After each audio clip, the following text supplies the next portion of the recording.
Plywood is a great, durable and consistent woodworking material, but there are some downsides. One of them are the exposed layers of ply at the edges. For most applications, woodworkers try to hide them, and there are many alternatives to do so. Have a look around the internet and you will find many ideas, but in real woodworking life only a handful are really relevant.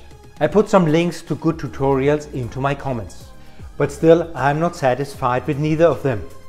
The method the closest to what I'm using is applying a wooden front stripe on the plywood edge. But still the downside here is that the connection leaves a visible line and an interruption in the grain pattern on the top surface. So in this video I show you how I hide the plywood edges but still avoid the common disadvantages. My way does not even come with more labor and is apparently stronger. And that is how my edges look like in comparison. So if you are interested, keep on watching.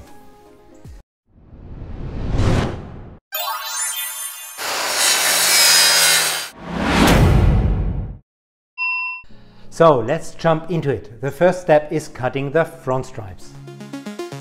The stripes should be made out of the same or at least similar material like the top layer of the ply.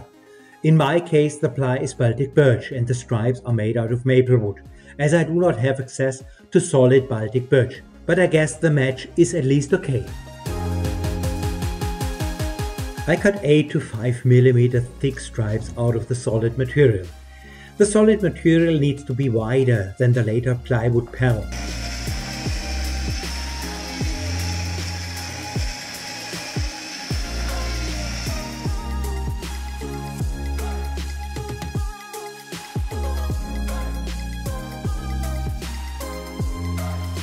And that is how the stripes finally look like. The front layer of the plywood needs to remain intact, but the lower layers need to be cut away. That is how the cross section looks like. To obtain this shape of the plywood, this area of the cross section needs to be cut away. The best way to do this is to use a stationary router table, but if you don't have one, your handsaw does the job too. Important is to adjust the saw to the exactly matching depth.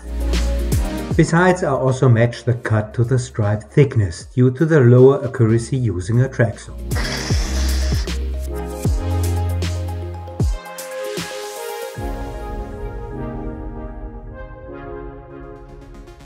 And that is what the cut plywood looks like. The front stripes go into this pocket like this. Gluing is a no-brainer, theoretically. You will realize that the clamping that I'm doing uses many supporting pieces of wood. And that is just to 1. Apply loads in both directions, and 2. Distribute the clamping loads over the complete length of the thin stripes. I have the feeling that explaining the clamping in detail is overdoing and would be not very interesting for you. But if you would like to see more about it, please let me know in the comments. So finally the glued assembly looks like this. And as the stripes exceed the thickness of the panels, the next step is to remove the excessive wood of the stripes. That is done with a flash router bit.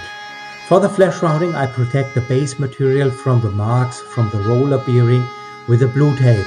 I am lazy and don't want to sand off the marks in the plywood material. To have a real flush surface, some final sanding is recommended. The very last step is sanding all surfaces in according steps and sanding the chamfers to the edges.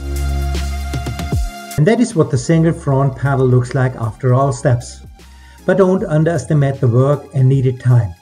For the 4 panels you need to deal with this procedure 16 times and need to prepare 20 single parts and 16 glue operations. But finally the result looks really amazing.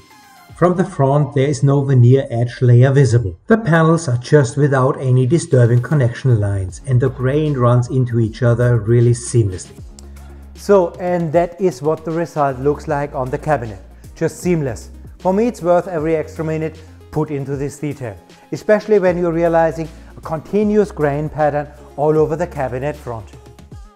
So I hope you enjoyed this video and found some inspiration for your own build, and maybe the one or the other trick that you did not know so far. And if you'd liked it, please give me a thumb up and maybe you consider subscribing too. Both would help to grow my channel. One last thing. The plans for the high cabinet are available in the plan shop. Link is in the description or in the channel header.